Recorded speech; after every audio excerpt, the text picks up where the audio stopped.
ਵਾਹਿਗੁਰੂ ਜੀ ਕਾ ਖਾਲਸਾ ਵਾਹਿਗੁਰੂ ਜੀ ਕੀ ਫਤਿਹ ਅਸਲਾਮ ਵਾਲੇਕਮ ਆਦਾਬ ਬਰਜ਼ ਮੈਂ ਹਾਂ ਤੁਹਾਡੀ ਹੋਸਟ ਨੀਲਮ ਕੌਰ ਤੇ ਮੈਂ TV84 ਦੇ ਸਾਰੇ ਦਰਸ਼ਕਾਂ ਤੇ ਸਰੋਤਿਆਂ ਦਾ ਹਾਰਦਿਕ ਸਵਾਗਤ ਕਰਦੀ ਹਾਂ ਪ੍ਰੋਗਰਾਮ ਸੱਚੋ ਸੱਚ ਵਿੱਚ ਜਿਹੜੇ ਇਸ ਪ੍ਰੋਗਰਾਮ ਨਾਲ ਦੇਸ਼ਾਂ ਵਿਦੇਸ਼ਾਂ ਤੋਂ ਜੁੜ ਚੁੱਕੇ ਨੇ। ਖਾਲਿਸਤਾਨ ਅਫੇਅਰ ਸੈਂਟਰ ਦੇ ਸੰਚਾਲਕ ਡਾਕਟਰ ਅਮਰਜੀਤ ਸਿੰਘ ਜੀ ਰੋਜ਼ਾਨਾ ਹੀ ਤਰ੍ਹਾਂ ਸਟੂਡੀਓ ਵਿੱਚ ਮੇਰੇ ਨਾਲ ਸ਼ਾਮਲ ਨੇ। ਆਓ ਨਾ ਮਿਲ ਕੇ ਅੱਜ ਦੇ ਅਹਿਮ ਇਸ਼ੂਜ਼ ਉੱਪਰ ਉਹਨਾਂ ਤੋਂ ਉਹਨਾਂ ਦਾ ਤਬਸਰਾ ਜਾਣਦੇ ਹਾਂ। जी डॉक्टर साहब वाहिगुरू जी का खालसा वाहिगुरू जी की फतेह।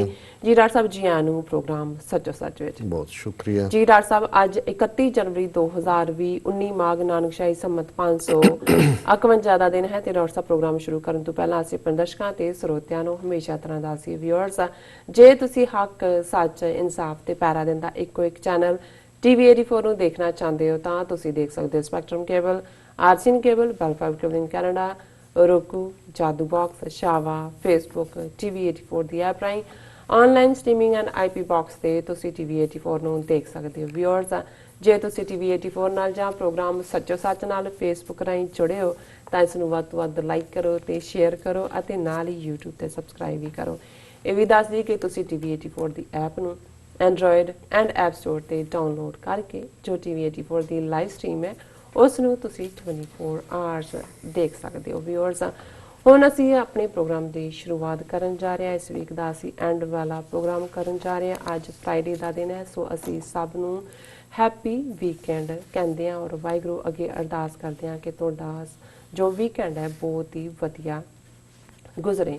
ਸੋ ਅਸੀਂ ਤੁਹਾਨੂੰ ਦੱਸਿਆ ਸੀ ਕਿ ਇਹ ਜੋ ਆਪਣਾ ਸ਼ੋਅ ਹੁੰਦਾ ਹੈ ਫੇਸਬੁੱਕ ਤੇ ਐਂਡ YouTube ਤੇ ਉੱਪਰ ਉਹ ਵਨ ਗੋ ਹੋਏਗਾ। ਇਸ ਵਿੱਚ ਕੋਈ ਵੀ ਸੈਗਮੈਂਟ ਨਹੀਂ ਹੋਣਗੇ। ਸੋ ਆਪਾਂ ਪਹਿਲਾਂ ਹੀ ਤੁਹਾਨੂੰ ਜੋ ਅੱਜ ਦੇ ਜੋ ਮੁੱਦੇ ਨੇ ਜੋ ਅਹਿਮ ਇਸ਼ੂ ਨੇ ਉਸ ਬਾਰੇ ਥੋੜੀ ਜਿਹੀ ਜਾਣਕਾਰੀ ਦੇ ਦਈਏ ਕਿ ਜਿਸ ਤਰ੍ਹਾਂ ਕਿ 178 ਦਿਨ ਹੋ ਚੁੱਕੇ ਨੇ ਕਸ਼ਮੀਰ ਨੂੰ ਬੰਦ ਹੋਇਆ ਔਰ ਹਮੇਸ਼ਾ ਇਸ ਤਰ੍ਹਾਂ ਐਵਰੀ ਡੇ ਅਸੀਂ ਕਸ਼ਮੀਰੀ ਭੈਣ ਭਰਾਵਾਂ ਦੇ ਨਾਲ ਖੜੇ ਹਾਂ। ਉਹਨਾਂ ਦੀ ਹੱਕ ਸੱਚ ਦੀ ਆਵਾਜ਼ ਬੁਲੰਦ ਕਰ ਰਹੇ ਹਾਂ ਔਰ ਉਹਨਾਂ ਲਈ ਅਰਦਾਸ ਬੇਨਤੀ ਕਰ ਰਹੇ ਹਾਂ ਕਿ ਉਹ ਚੜ੍ਹਦੀ ਕਲਾ ਦੇ ਵਿੱਚ ਰਹਿਣ। ਸੋ 5 ਫਰਵਰੀ ਨੂੰ ਕਸ਼ਮੀਰ ਸੋਲੀਡੈਰਿਟੀ ਡੇ ਆ ਰਿਹਾ ਹੈ ਔਰ ਇਸ ਦੇ ਬਾਬਤ ਹਰ ਪਾਸੇ ਜੋ ਚਾਰੇ ਪਾਸੇ ਫੰਕਸ਼ਨ ਹੋ ਰਹੇ ਨੇ ਔਰ ਭਾਰਤ ਇਸੇ ਤਰ੍ਹਾਂ ਹੀ ਜੋ ਉਹਨਾਂ ਦੀ ਲਗਾਤਾਰਤਾ ਨਾਲ ਜਿਹੜੇ ਜ਼ੁਲਮਾਂ ਦੀ ਹਨੇਰੀ ਹੈ ਉਹ ਚੱਲ ਰਹੀ ਹੈ। ਔਰ ਇਹ ਵੀ ਖਬਰਾਂ ਆ ਰਹੀਆਂ ਨੇ ਕਿ ਆਜ਼ਾਦ ਕਸ਼ਮੀਰ ਦੇ ਨੂੰ ਪਾਕਿਸਤਾਨ ਆਪਣੇ ਨਾਲ ਮਿਲਾਉਣ ਜਾ ਰਿਹਾ। ਇਹ ਕਿੰਨਾ ਕੁ ਸੱਚ ਹੈ ਔਰ ਇਸ ਦੀ ਹਕੀਕਤ ਅਸੀਂ ਡਾਕਟਰ ਸਾਹਿਬ ਕੋਲੋਂ ਉਹਨਾਂ ਦੇ ਵਿਚਾਰਾਂ ਰਾਹੀਂ ਜਾਣਾਂਗੇ। ਔਰ ਦੂਸਰੇ ਪਾਸੇ ਜੋ ਦਿੱਲੀ ਅਸੈਂਬਲੀ ਚੋਣਾਂ ਹੋਣ ਜਾ ਰਹੀਆਂ ਹਨ ਜਿਸ ਵਿੱਚ BJP ਆਪਣਾ ਪੂਰਾ ਜ਼ੋਰ ਲਗਾ ਰਹੀ ਹੈ ਔਰ ਮਾਹਰਾਂ ਅਨੁਸਾਰ ਇਹ ਕਿਹਾ ਜਾ ਰਿਹਾ ਹੈ ਕਿ ਚੋਣ ਨਤੀਜੇ CAA ਦੇ ਉੱਤੇ ਲੋਕਾਂ ਦਾ ਫਤਵਾ ਹੋਵੇਗਾ। ਸੋ ਇਸ ਉੱਪਰ ਆਪਾਂ ਡਾਕਟਰ ਕੋਲੋਂ ਉਹਨਾਂ ਦੇ ਵਿਚਾਰ ਸੁਣਾਂਗੇ। ਸੋ ਅਰਾਊਂਡ ਵਿੱਚ ਜੋ ਵੀ ਡਿਵੈਲਪਮੈਂਟਸ ਹੋ ਰਹੀਆਂ ਨੇ ਉਹਨਾਂ ਬਾਰੇ ਵੀ ਡਾਕਟਰ ਸਾਹਿਬ ਆਪਣੇ ਵਿਚਾਰ ਤੁਹਾਡੇ ਨਾਲ ਸਾਂਝੇ ਕਰਨਗੇ। ਸੋ ਵੱਖ-ਵੱਖ ਮੁੱਦਿਆਂ ਦੇ ਉੱਪਰ ਜਿਹੜੀਆਂ ਸਾਨੂੰ ਦਰਸ਼ਕਾਂ ਦੀਆਂ ਤੁਹਾਡੀਆਂ ਲਿਖਤਾਂ ਸਾਨੂੰ ਵਸੂਲ ਹੁੰਦੀਆਂ ਨੇ ਉਹ ਵੀ ਅਸੀਂ ਤੁਹਾਡੇ ਨਾਲ ਸ਼ੇਅਰ ਕਰਾਂਗੇ। ਸੋ ਐਂਡ ਦੇ ਵਿੱਚ ਪ੍ਰੋਗਰਾਮ ਦੇ ਐਂਡ ਵਿੱਚ ਆਪਾਂ ਅੱਜ ਦਾ ਵਿਚਾਰ ਤੁਹਾਡੇ ਨਾਲ ਸ਼ੇਅਰ ਕਰਾਂਗੇ। ਸੋ ਅਸੀਂ ਚਾਹਾਂਗੇ ਕਿ ਤੁਸੀਂ ਸਟਾਰਟਿੰਗ ਤੋਂ ਲੈ ਕੇ ਐਂਡ ਤੱਕ ਸਾਡੇ ਨਾਲ ਇਸੇ ਤਰ੍ਹਾਂ ਹੀ ਜੁੜੇ ਰਹਿਣਾ। ਦੇਖਣ ਸੁਣਨ ਲਈ ਤੁਹਾਡਾ ਸਭ ਦਾ ਬਹੁਤ-ਬਹੁਤ ਸ਼ੁਕਰੀਆ। ਜੀ ਡਾਕਟਰ ਸਾਹਿਬ ਕੀ ਕਹਿਣਾ ਚਾਹੋਗੇ?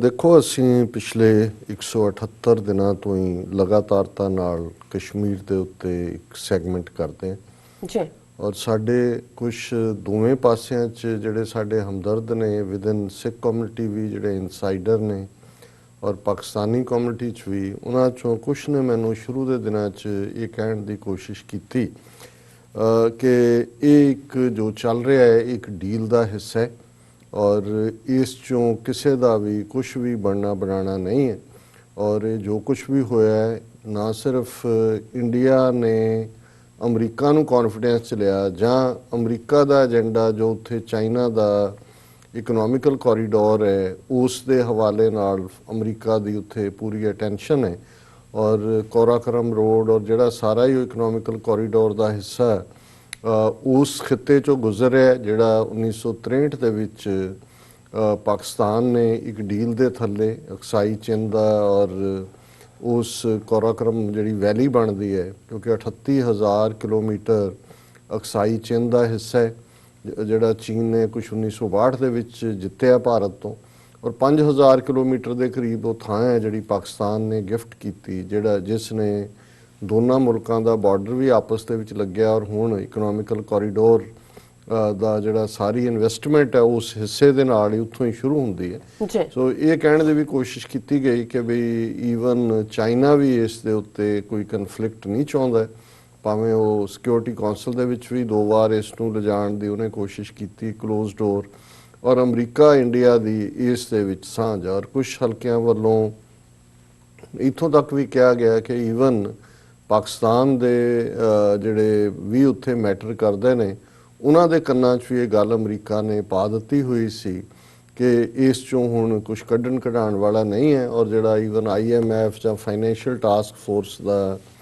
ਜਿਹੜਾ ਗਲਬਾ ਰੱਖਿਆ, ਇਹ ਵੀ ਉਸ ਸਾਰੀ ਪ੍ਰੈਸ਼ਰ ਦਾ ਹਿੱਸਾ ਸੀ ਕਿ ਜੋ ਤੁਹਾਡਾ ਬਚਿਆ ਉਸ ਨੂੰ ਸੰਭਾਲੋ ਔਰ ਇਕਨੋਮਿਕਲ ਵਾਇਬਲ ਹੋਵੋ, ਭਾਰਤ ਦੇ ਨਾਲ ਵਪਾਰ ਵੀ ਖੁੱਲੇ। ਚੀਨ ਵੀ ਇਵੇਂ ਚਾਹੁੰਦਾ ਹੈ ਔਰ ਉਹ ਕੋਈ ਵੀ ਜਿਹੜਾ ਚੀਨ ਵੀ ਇਸ ਮੁੱਦੇ ਤੇ ਕਸ਼ਮੀਰ ਦੇ ਕੋਈ ਕਨਫਲਿਕਟ ਜਾਂ ਵਾਰ ਨਹੀਂ ਚਾਹੁੰਦਾ, ਔਰ ਅਮਰੀਕਾ ਜਿਹੜਾ ਉਹ ਕਿਸੇ ਵੀ ਹਾਲਤ 'ਚ ਭਾਰਤ ਨੂੰ ਨਾਰਾਜ਼ ਨਹੀਂ ਕਰਨਾ ਚਾਹੁੰਦਾ, ਉਹਨਾਂ ਦੇ ਸਟ੍ਰੈਟੇਜਿਕ ਇੰਟਰਸਟ ਨੇ। ਬਿਲਕੁਲ। ਸੋ ਇਹ ਸਾਰੀਆਂ ਗੱਲਾਂ ਚੱਲਦੀਆਂ ਰਹੀਆਂ, ਲੇਕਿਨ ਮੈਂ ਇਸ ਦੇ ਉੱਤੇ ਨਾ ਯਕੀਨ ਉਦੋਂ ਕੀਤਾ, ਨਾ ਹੀ ਮੈਨੂੰ ਹੁਣ ਯਕੀਨ ਹੈ। ਪਰ ਫਿਰ ਵੀ ਜਦੋਂ ਕੋਈ ਚੀਜ਼ ਟਾਕ ਆਫ ਦਾ ਟਾਊਨ ਬਣ ਰਹੀ ਹੋਏ ਤੇ ਇਹ ਜ਼ਰੂਰੀ ਹੁੰਦਾ ਹੈ ਕਿ ਵੀ ਤੁਸੀਂ ਉਸ ਬਾਰੇ ਚਰਚਾ ਜ਼ਰੂਰ ਕਰੋ, ਤਾਂ ਕਿ ਇਹ ਨਾ ਲੱਗੇ ਕਿ ਵੀ ਅਸੀਂ ਉਸ ਸਾਰੇ ਬਹਿਸ ਤੋਂ ਵੀ ਭੱਜਦੇ ਹਾਂ। ਔਰ ਜਿਵੇਂ ਤੁਸੀਂ ਕਿਹਾ ਵੀ ਇਸ ਤੋਂ ਪਹਿਲਾਂ ਕਿ ਮੈਂ ਇਸ ਪੋਸੀਬਿਲਿਟੀ ਜਾਂ ਜਿਹੜੀ ਇਸ ਵੇਲੇ ਪਾਕਿਸਤਾਨ ਦੇ ਵਿੱਚ ਵੀ ਇਸ ਦੇ ਉੱਤੇ ਕਿਤੇ ਨਾ ਕਿਤੇ ਅਫਵਾਹਾਂ ਦਾ ਦੌਰਾ ਵੀ ਹੈ। ਖਾਸ ਤੌਰ ਤੇ ਈਵਨ ਡੌਨ ਅਖਬਾਰ ਦੀ ਨੇ ਵੀ ਇਸ ਬਾਰੇ ਕਿਹਾ ਕਿ ਵੀ ਭਾਰਤ ਵੱਲੋਂ ਜਿਵੇਂ ਮੋਦੀ ਨੇ ਪਿਛਲੇ ਦਿਨਾਂ 'ਚ 26 ਜਨਵਰੀ ਦੇ ਮੌਕੇ ਇੱਕ ਇਕੱਠ ਦੇ ਵਿੱਚ ਕਿਹਾ ਕਿ ਪਾਕਿਸਤਾਨ ਨੂੰ ਹੁਣ ਅਸੀਂ 1 ਹਫ਼ਤੇ ਦੇ ਵਿੱਚ ਫਤਹ ਕਰ ਸਕਦੇ। ਔਰ ਡੌਨ ਨੇ ਇਹਦੇ ਤੇ ਕਿਹਾ ਕਿ ਜੀ ਕਿਉਂਕਿ ਭਾਰਤੀ ਹਮਲੇ ਦਾ ਖਤਰਾ ਮੰਡਰਾ ਰਿਹਾ ਔਰ ਕਸ਼ਮੀਰ ਡਿਸਪਿਊਟਡ ਟੈਰੀਟਰੀ ਹੈ, ਜੇ ਭਾਰਤ ਹਮਲਾ ਕਰਕੇ ਉਹਨੂੰ ਕਰਦਾ ਹੈ ਕੁਛ ਤਾਂ ਉਹ ਕੋਈ ਇੰਟਰਨੈਸ਼ਨਲੀ ਗੱਲ ਬਣਦੀ ਨਹੀਂ ਹੈ। ਇਸ ਲਈ ਜਿਹੜਾ ਪਾਕਿਸਤਾਨ ਵਿਚਲਾ ਕਸ਼ਮੀਰ ਹੈ, ਜਿਹਨੂੰ ਆਜ਼ਾਦ ਕਸ਼ਮੀਰ ਕਿਹਾ ਜਾਂਦਾ ਹੈ, ਉਹਨਾਂ ਦੀ ਆਪਣੀ ਲੈਜਿਸਲੇਚਰ ਹੈ, ਹਾਊਸ ਹੈ, ਆਪਣਾ ਇਲੈਕਸ਼ਨ ਕਮਿਸ਼ਨ ਹੈ, ਆਪਣਾ ਸੁਪਰੀਮ ਕੋਰਟ ਹੈ, ਹਾਲਾਂ ਪਾਸਪੋਰਟ ਆਪਣੇ ਨਹੀਂ ਹੈਗੇ, ਲੇਕਿਨ ਉਹਨਾਂ ਦਾ ਇਹ ਉਹਦੇ 'ਚ ਤਰਕ ਦਿੱਤਾ ਗਿਆ ਕਿ ਉਹਨੂੰ ਪਾਕਿਸਤਾਨ ਦੇ ਵਿੱਚ ਮਿਲਾ ਲੈਣਾ ਚਾਹੀਦਾ ਹੈ ਤਾਂ ਕਿ ਕੋਈ ਵੀ ਭਾਰਤ ਦੀ ਜਿਹੜਾ ਐਕਸ਼ਨ ਹੈ ਉਹ ਐਕਟ ਆਫ ਵਾਰ ਲੱਗੇ ਅਗੇਂਸਟ ਪਾਕਿਸਤਾਨ। ਔਰ ਇਸ ਸਾਰੇ ਨੂੰ ਦੀ ਜਿਹੜੀ ਜਦੋਂ ਕੋਈ ਚੀਜ਼ ਜਿਹਨੂੰ ਅਸੀਂ ਬੇਸ਼ੱਕ ਕਹਿੰਦੇ ਤਾਂ ਹਾਂ ਕਿ ਖੰਭਾਂ ਦੀਆਂ ਡਾਰਾਂ ਬਣਦੀਆਂ ਨੇ, ਪਰ ਖੰਭ ਤਾਂ ਕਿਤੇ ਨਾ ਕਿਤੇ ਹੁੰਦਾ ਹੈ। ਔਰ ਇਸ ਦੀ ਦਾ ਪਹਿਲਾ ਜਿਹੜਾ ਇਸ ਕਿਸਮ ਦੀ ਅਫਵਾਹ ਦਾ ਮੈਂ ਸਮਝਦਾ ਹਾਂ ਜਾਂ ਇਸ ਕਿਸਮ ਦੀ ਜਿਹੜੀ ਬਾਜ਼ਾਰੀ ਗੱਪ ਹੈ ਜਾਂ ਕਿੱਸਾ ਹੈ, ਇਸ ਦੀ ਸ਼ੁਰੂਆਤ ਦਸੰਬਰ ਮਹੀਨੇ ਦੇ ਵਿੱਚ ਹੁੰਦੀ ਹੈ, ਜਦੋਂ ਕਿ ਆਜ਼ਾਦ ਕਸ਼ਮੀਰ ਦੇ ਪ੍ਰਾਈਮ ਮਿਨਿਸਟਰ ਫਾਰੂਕ ਹੈਦਰ ਖਾਨ ਇਹ ਬਿਆਨ ਦਿੰਦੇ ਨੇ ਕਿ ਜੀ ਮੈਂ ਇਸ ਖਿੱਤੇ ਦਾ ਅਖੀਰਲਾ ਪ੍ਰਧਾਨ ਮੰਤਰੀ ਹੋਵਾਂਗਾ। ਹੁਣ ਇਹਦੇ ਚੋਂ 2 ਕਿਸਮ ਦੀਆਂ ਇੰਟਰਪ੍ਰੀਟੇਸ਼ਨਸ ਨਿਕਲੀਆਂ। ਇੱਕ ਉਹ ਇਹ ਸੀ ਕਿ ਵੀ ਉਹਨਾਂ ਨੇ ਕਿਹਾ ਵੀ ਮੈਂ ਜਿਵੇਂ ਹੁਣ ਸ਼ਹੀਦੀ ਪਾਉਣੀ ਹੈ, ਹੁਣ ਅਸੀਂ ਫਾਈਨਲ ਜਿਹੜੀ ਹੈ ਉਹ ਮੇਕ ਔਰ ਮਾਰ ਸਿਚੁਏਸ਼ਨ 'ਚ ਹੈ। ਔਰ ਦੂਸਰਾ ਲੇਕਿਨ ਜਿਹੜੀ ਗੱਲ ਨੇ ਜ਼ਿਆਦਾ ਜ਼ੋਰ ਫੜਿਆ ਔਰ ਜਿਸ ਪਾਸੇ ਵੱਲ ਗੱਲ ਝੁਕੀ ਉਹ ਸੀ ਕਿ ਉਹਨਾਂ ਨੇ ਇਹ ਇੰਡੀਕੇਸ਼ਨ ਦਿੱਤੀ ਜਿਵੇਂ ਕਿ ਆਜ਼ਾਦ ਕਸ਼ਮੀਰ ਜਿਹੜਾ ਉਹ ਪਾਕਿਸਤਾਨ ਦਾ ਇੱਕ ਸੂਬਾ ਬਣਨ ਜਾ ਰਿਹਾ। ਔਰ ਇਸ ਦੇ ਵਿੱਚ ਕੋਈ ਸ਼ੱਕ ਨਹੀਂ ਹੈ ਕਿ ਅਸੀਂ ਜਦੋਂ ਓਵਰਆਲ ਕੁੱਲ ਮਿਲਾ ਕੇ ਦੇਖਦੇ ਹਾਂ ਕਿ ਬਾਲਟਿਸਤਾਨ, ਗਿਲਗਿਸਤਾਨ ਜਿਹੜਾ ਜਿਨ੍ਹਾਂ ਨੂੰ ਨਾਰਦਰਨ ਏਰੀਆਜ਼ ਵੀ ਕਹਿੰਦੇ ਸੀ, ਉਹਨਾਂ ਨੂੰ ਵੀ ਇੱਕ ਅੱਡ ਜਿਹੜਾ ਕਸ਼ਮੀਰ ਨਾਲੋਂ ਅਦਰਵਾਈਜ਼ ਉਹਨਾਂ ਦੇ ਮੇਨ ਅਸੈਂਬਲੀ ਦਾ ਹੀ ਹਿੱਸਾ ਸੀ, ਲੇਕਿਨ ਉਹਨਾਂ ਦੀਆਂ ਆਪਣੀਆਂ ਐਡਮਿਨਿਸਟ੍ਰੇਟਿਵ ਪ੍ਰੋਬਲਮ ਸੀ ਔਰ ਉੱਥੇ ਭਾਰਤ ਵੀ ਕੁਛ ਨਾ ਕੁਛ ਗੜਬੜ ਕਰਵਾਉਂਦਾ ਸੀ। ਉੱਥੋਂ ਦੀ ਪਾਪੂਲੇਸ਼ਨ ਦੇ ਵਿੱਚ ਉਹਨਾਂ ਨੇ ਆਪਣੀ ਘੁਸਪੈਠ ਕੀਤੀ ਹੋਈ ਸੀ, ਸੋ ਉਹਦਾ ਵੀ ਰੁਤਬਾ ਪਾਕਿਸਤਾਨ ਨੇ ਬਦਲਿਆ ਸੀ। ਔਰ ਈਵਨ ਜਦੋਂ ਹੁਣ ਭਾਰਤ ਨੇ ਜਿਵੇਂ ਆਰਟੀਕਲ 370 ਐਬਰੋਗੇਟ ਕਰਕੇ ਅਨੈਕਸ ਕਰ ਲਿਆ ਕਸ਼ਮੀਰ ਨੂੰ ਜਾਂ ਸਟੇਟ ਦਾ ਰੁਤਬਾ ਵੀ ਖਤਮ ਕਰ ਦਿੱਤਾ ਹੈ, ਉਹਨਾਂ ਦੇ ਕੁਝ ਹਲਕਿਆਂ ਵੱਲੋਂ ਕਿਹਾ ਗਿਆ ਕਿ ਜੀ ਇਹ ਜਿਹੜੀ ਡਿਸਪਿਊਟਡ ਟੈਰੀਟਰੀ ਤਾਂ ਪਹਿਲਾਂ ਹੀ ਨਹੀਂ ਸੀ ਰਹੀ, ਕਿਉਂਕਿ ਆਲਰੇਡੀ 20% ਜਿਹੜਾ ਉਹਦਾ ਏਰੀਆ ਹੈ ਉਹ ਚੀਨ ਦੇ ਕੋਲ ਹੈ, ਜਿਹੜਾ ਕਿ ਕੁਛ ਉਹਨੇ ਕੰਕਰ ਕੀਤਾ, ਕੁਛ ਪਾਕਿਸਤਾਨ ਨੇ ਖੁਦ ਦਿੱਤਾ। ਔਰ ਗਿਲਗਿਸਤਾਨ ਔਰ ਗਿਲਗਿਤ ਬਾਲਟਿਸਤਾਨ ਜਿਹੜਾ ਹੈ ਉਸ ਨੂੰ ਵੀ ਜਿਹੜਾ ਉਹਨਾਂ ਨੇ ਕਸ਼ਮੀਰ ਨਾਲੋਂ ਤੋੜਿਆ।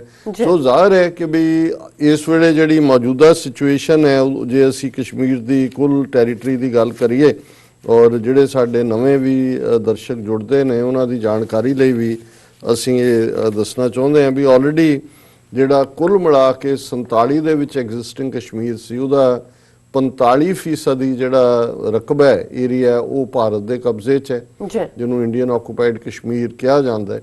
ਔਰ ਇਸ ਦੇ ਵਿੱਚ ਜਿਵੇਂ ਜੰਮੂ ਕਸ਼ਮੀਰ ਵਾਦੀ ਔਰ ਲੱਦਾਖ, ਔਰ ਭਾਰਤ ਨੇ 5 ਅਗਸਤ ਨੂੰ ਲੱਦਾਖ ਨੂੰ ਅਲੱਗ ਯੂਨੀਅਨ ਟੈਰੀਟਰੀ ਬਣਾ ਦਿੱਤਾ ਹੈ ਔਰ ਜੰਮੂ ਕਸ਼ਮੀਰ ਦੀ ਅੱਡ ਯੂਨੀਅਨ ਟੈਰੀਟਰੀ ਹੈ। 35% ਜਿਹੜਾ ਇਲਾਕਾ ਹੈ ਉਹ ਪਾਕਿਸਤਾਨ ਦੇ ਆਜ਼ਾਦ ਕਸ਼ਮੀਰ 'ਚ, ਜਿਹੜਾ ਆਜ਼ਾਦ ਕਸ਼ਮੀਰ ਹੈ ਜਿਵੇਂ ਮੈਂ ਕਿਹਾ, ਉਹਨਾਂ ਦੀ ਆਪਣੀ ਹੋਂਦ ਹੈ, ਪਰ ਕਿਉਂਕਿ ਪਾਕਿਸਤਾਨ ਦੀ ਫੌਜ ਔਰ ਸਿਸਟਮ ਦੇ ਥੱਲੇ ਹੈ, ਉਹਨੂੰ ਭਾਰਤ ਵਾਲੇ ਪਾਕਿਸਤਾਨ ਆਕੂਪਾਈਡ ਕਸ਼ਮੀਰ ਕਹਿੰਦੇ ਨੇ, ਪਰ ਲੋਕਲ ਜਿਹੜਾ ਉਸ ਨੂੰ ਆਜ਼ਾਦ ਕਸ਼ਮੀਰ ਦੇ ਤੌਰ ਤੇ ਜਾਣਿਆ ਜਾਂਦਾ। ਔਰ 20% ਜਿਹਦੇ 'ਚ ਅਸੀਂ ਆਲਰੇਡੀ ਇਹ ਕਿਹਾ ਹੈ ਕਿ ਵੀ ਜਿਹੜਾ 30,000 ਸਕੁਅਰ ਕਿਲੋਮੀਟਰ ਜਿਹੜਾ ਏਰੀਆ ਹੈ ਉਹ ਉਹਦੇ ਦਾ ਉਹਨਾਂ ਦਾ ਅਕਸਾਈ ਚਿੰਨ੍ਹ ਦਾ ਹੈ, ਔਰ ਦੂਸਰਾ ਜਿੱਥੋਂ ਕਿ ਕੋਰਾਕਰਮ ਹਾਈਵੇ ਨਿਕਲੇ ਉਹ ਚੀਨ ਦੇ ਕੋਲ ਹੈ। ਹੁਣ ਪਾਕਿਸਤਾਨ ਦੇ ਵਿੱਚ ਇਹਦੇ 'ਚ ਕੋਈ ਸ਼ੱਕ ਨਹੀਂ ਹੈ ਕਿ ਕਸ਼ਮੀਰ ਦਾ ਮੁੱਦਾ ਇਮੀਡੀਏਟਲੀ ਆਜ਼ਾਦੀ ਤੋਂ ਬਾਅਦ ਹਾਈਲਾਈਟ ਹੋਇਆ। ਇਹ ਅਕਸਰ ਡਿਸਕਸ ਹੁੰਦਾ ਹੈ ਕਿ ਜਿਹੜਾ ਹਰੀ ਸਿੰਘ ਡੋਗਰਾ, ਉਸ ਨੇ ਕਿਸ ਕਿਸਮ ਦਾ ਪਹਿਲਾਂ ਉਹ ਆਪਣੇ ਆਪ ਨੂੰ ਆਜ਼ਾਦ ਰੱਖਣਾ ਚਾਹੁੰਦਾ ਸੀ, ਉਹਨੇ ਪਾਕਿਸਤਾਨ ਦੇ ਨਾਲ ਵੀ ਇੱਕ ਸਟੈਂਡ ਸਟਿਲ ਐਗਰੀਮੈਂਟ ਸਾਈਨ ਕੀਤਾ ਸੀ, ਜਿਹਦੀਆਂ ਟਰਮਸ ਇਹ ਦੱਸਦੀਆਂ ਸੀ ਕਿ ਉਹਦਾ ਝੁਕਾਅ ਜਿਹੜਾ ਉਹ ਪਾਕਿਸਤਾਨ ਵੱਲ ਹੈ। ਫਿਰ ਜਿਹੜੀ ਸਿਚੁਏਸ਼ਨ ਡਿਵੈਲਪ ਹੋਈ, ਜਿਹੜੇ ਟਰਾਈਬਲਸ ਆਏ ਉਸ ਪਾਸਿਓਂ, ਔਰ ਉਸ ਦੌਰ ਦੇ ਵਿੱਚ ਕੀ ਹੋਇਆ, ਕਦੇ ਵੀ ਨਾ ਤਾਂ ਉਹ ਐਕਸੈਸ਼ਨ ਡਾਕੂਮੈਂਟ ਓਰੀਜਨਲ ਕਦੇ ਇੰਡੀਆ ਨੇ ਕਿਸੇ ਨੂੰ ਦਿਖਾਇਆ, ਨਾ ਹਰੀ ਸਿੰਘ ਮੁੜ ਕੇ ਸਾਹਮਣੇ ਆਇਆ, ਉਹਦਾ ਐਂਡ ਬੰਬੇ ਕਿੱਥੇ ਹੋਇਆ ਜਾਂ ਉਹਦੇ ਨਾਲ ਕੀ ਵਾਪਰਿਆ। ਸੋ ਇਹ ਇੱਕ ਮਿਸਟਰੀ ਹੈ, ਪਰ ਇਹਦੇ 'ਚ ਕੋਈ ਸ਼ੱਕ ਨਹੀਂ ਹੈ ਕਿ ਭਾਰਤ ਨੇ ਹਰ ਉਹ ਐਗਰੀਮੈਂਟ ਵਾਇਲੇਟ ਕੀਤਾ ਹੈ। ਬੇਸ਼ੱਕ ਉਹ ਹੈਦਰਾਬਾਦ ਦੇ ਹਵਾਲੇ ਨਾਲ ਸੀ। ਹੁਣ ਅਸੀਂ ਦੇਖਦੇ ਹਾਂ ਕਿ 1947 ਦੇ ਵਿੱਚ ਆਲਮੋਸਟ 2/3 ਇੰਡੀਆ ਨੂੰ ਅੰਗਰੇਜ਼ਾਂ ਨੇ ਵੰਡਿਆ, ਇੰਡੀਆ ਔਰ ਪਾਕਿਸਤਾਨ ਦੇ ਵਿਚਾਲੇ, ਔਰ ਉਹਦਾ ਇੱਕ ਵੱਖਰਾ ਕ੍ਰਾਈਟੇਰੀਆ ਸੀ 1941 ਦੀ ਸੈਂਸਸ। ਲੇਕਿਨ ਆਲਮੋਸਟ ਕਲੋਜ਼ ਟੂ 1/3 ਇੰਡੀਆ ਜਿਹੜਾ ਹੈ ਉਹ 570 ਦੇ ਕਰੀਬ ਜਿਹੜੇ ਮਹਾਰਾਜੇ ਸੀ, ਦੇਸੀ ਨੇਟਿਵਸ, ਉਹਨਾਂ ਦੇ ਹਵਾਲੇ ਕੀਤਾ, ਔਰ ਉਹਨਾਂ ਦੇ ਕੋਲ ਆਪਸ਼ਨ ਸੀ ਕਿ ਉਹ ਦੋਨਾਂ ਚੋਂ ਕਿਸੇ ਨੂੰ ਜੁਆਇਨ ਕਰਨ ਜਾਂ ਨਾ ਕਰਨ। ਸੋ ਇਹਦੇ ਚੋਂ ਹੀ, ਕਿਉਂਕਿ ਜਿਹੜੀਆਂ ਵੱਡੀਆਂ ਰਿਆਸਤਾਂ ਸੀ ਉਹਨਾਂ ਦੇ ਵਿੱਚ ਜ਼ਾਹਰ ਹੈ ਜੰਮੂ ਕਸ਼ਮੀਰ ਵੱਡੀ ਰਿਆਸਤ ਸੀ, ਫਿਰ ਹੈਦਰਾਬਾਦ ਇੱਕ ਬਹੁਤ ਵੱਡੀ ਰਿਆਸਤ ਸੀ, 1 ਲੱਖ ਸਕੁਅਰ ਮਾਈਲ ਤੋਂ ਵੀ ਜ਼ਿਆਦਾ। ਔਰ ਅਸੀਂ ਦੇਖਦੇ ਹਾਂ ਕਿ ਦੋਨੋਂ ਪਾਸੇ ਹੀ ਜੰਮੂ ਕਸ਼ਮੀਰ ਦਾ ਬੇਸ਼ੱਕ ਰਾਜਾ ਇੱਕ ਹਿੰਦੂ ਡੋਗਰਾ ਸੀ, ਪਰ ਮੈਜੋਰਿਟੀ ਪਾਪੂਲੇਸ਼ਨ ਮੁਸਲਮਾਨਾਂ ਦੀ ਸੀ। ਹੈਦਰਾਬਾਦ ਦੇ ਵਿੱਚ ਬੇਸ਼ੱਕ ਜਿਹੜਾ ਨਿਜ਼ਾਮ ਹੈ ਉਹ ਮੁਸਲਮਾਨ ਸੀ, ਪਰ ਮੈਜੋਰਿਟੀ ਆਬਾਦੀ ਜਿਹੜੀ ਹੈ ਉਹ ਹਿੰਦੂਆਂ ਦੀ ਸੀ।